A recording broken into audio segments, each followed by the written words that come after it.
Halo warga Kristus dan Shalom. Kali ini kita akan membahas tentang kesalahan apologet dalam penginjilan.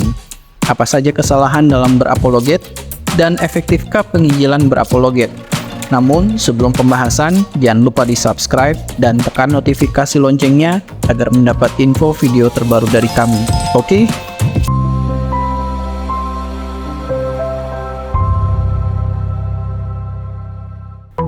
Apologetika Kristen adalah ilmu sistematis yang mempertahankan dan menjelaskan iman dan kepercayaan Kristen. Orang yang ahli dalam bidang ini disebut apologis Kristen. Apologetika adalah suatu ilmu dalam kaitannya dengan pembelaan.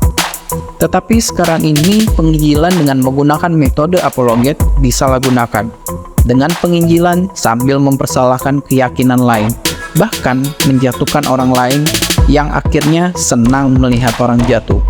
Lalu apa saja kesalahan apologet dalam penginjilan? Yuk kita bahas.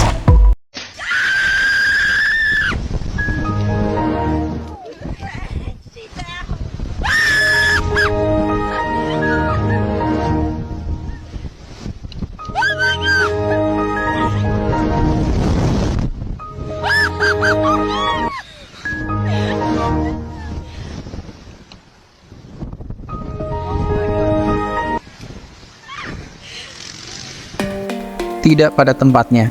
Berapologet yang tidak pada tempatnya dapat terjadi ketika seseorang mencoba untuk membela, mempertahankan suatu pandangan atau tindakan tanpa memperhitungkan konteks situasi yang sesungguhnya. Ini bisa terjadi dalam berbagai hal, seperti diskusi, debat, atau interaksi sosial. Contohnya, pertama, jika seseorang berusaha untuk membela suatu pernyataan kontroversial tanpa mempertimbangkan dampak sosial atau nilai-nilai yang diabaikannya. Kedua, berapologet di media sosial yang dapat didengar dan dilihat oleh banyak orang awam. Dan orang awam ini akan menyalahgunakan doktrin untuk menjatuhkan agama lain. Yang ketiga, apologet digunakan untuk belajar ilmu agama.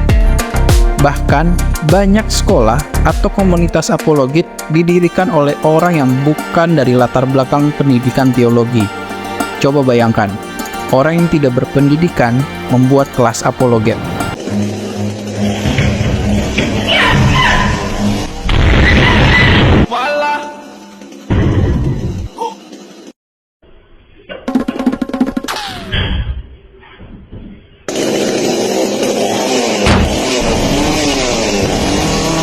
Salah fokus. Apologet sekarang banyak yang tidak menjawab tantangan dunia. Masih ingat film The Da Vinci Code di tahun 2006? Atau buku The Jesus Family Tome tahun 2007? Dan buku Injil Yudas di tahun 2006? Di mana film dan buku ini menyesatkan jemaat dan banyak orang meragukan Yesus di zaman itu. Dan para apologet Kristen di saat itu dengan susah payah membela iman Kristen dan meluruskan pemahaman yang salah tanpa terjadinya konflik antar umat beragama. Dalam bu, dalam, jangan bu. Galang. Yoi, apa kabar Galang?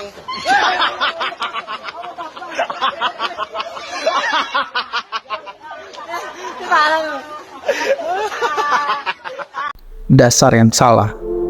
Para apologet Kristen berdasarkan pada 1 Petrus 3 ayat 15. Hanya saja salah dalam penerapan. Tetapi kuduslah Kristus sebagai Tuhan di dalam hatimu. Tetapi sekarang nama Yesus menjadi bahan hinaan dan menjadi konflik. Apa ini bukti Kristus ada di hati? Sombong dalam hal sejarah, tetapi lupa rendah hati. Lembut dalam menjawab, tetapi kurang rasa hormat kepada orang lain. Penginjilan yang efektif membangun jembatan, bukan tembok saling menjatuhkan. Fine, kincana, kincana, ting, neng, neng, neng, neng. Ku menahan rasa. Sekarang ini apologet Kristen bukan menyelesaikan isu.